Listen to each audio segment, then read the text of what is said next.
बघा, आज आपल्याला एक्सरसाइज 1.2 मधल्या 7th क्वेश्चनची स्टडी करायची आहे. There are a circular path around a sport field. एक स्पोर्ट फील्ड होतं आणि तिथं सर्क्युलर पाथ होता अशा टाईपचा. Sonia takes 18 minutes to drive 1 round. सोनियाला जर समजा इथनं तिनं स्टार्ट केलेली असेल तर एक राऊंड कंप्लीट करण्यासाठी 18 मिनिट्स लागतात. While Ravi takes 12 minutes to the same. आणि हाच राऊंड कंप्लीट करण्यासाठी रवीला 12 मिनिट्स लागतात. Suppose they both start at the same point and at the same time and go in the same direction.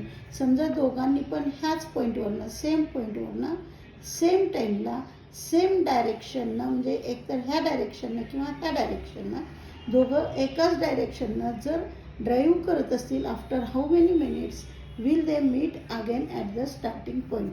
ह्याच पॉईंटला ते परत किती वेळानंतर भेटतील. बघा, एकानं किती मिनिटामध्ये कवर केलेला होता?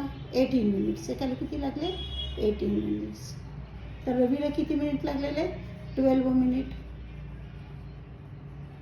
आणि हे परत रिपीट जिथून स्टार्ट केलं होतं दोघांनी, दोघंही कधीतरी घड्याळामध्ये कितीतरी वेळ झालेला असेल, त्याच टाईमला हे दोघं परत एकमेकांना भेटणार आहेत. तो वेळ आपल्याला काढायचा आहे. आणि फर्स्ट टाईम ज्यावेळेस त्यांनी म्हणजे एक राऊंड केला, म्हणजे असं फिरत असताना बऱ्याच वेळेस होतील, पण फर्स्ट टाईम ज्यावेळेस ते भेटलेले त्यावेळेस ह्या पॉईंटचे तिथं त्यावेळेस किती वेळ लागलेला हे विचारलेलं. म्हणजे आपल्याला काय करायचं आहे? LCM.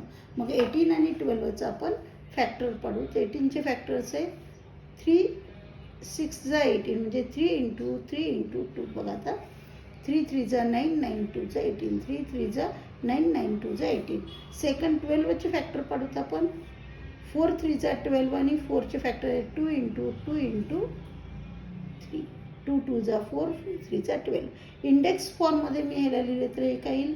3² × 2.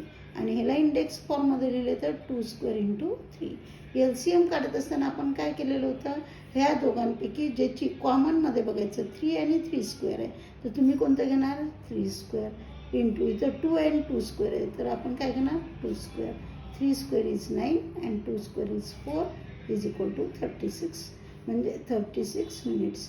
म्हणजे 36 मिनिट झाल्याच्या नंतर हे दोघंही ह्या स्टार्टिंग पॉईंटला भेटतील. नेक्स्ट क्वेश्चन आहे 1.3.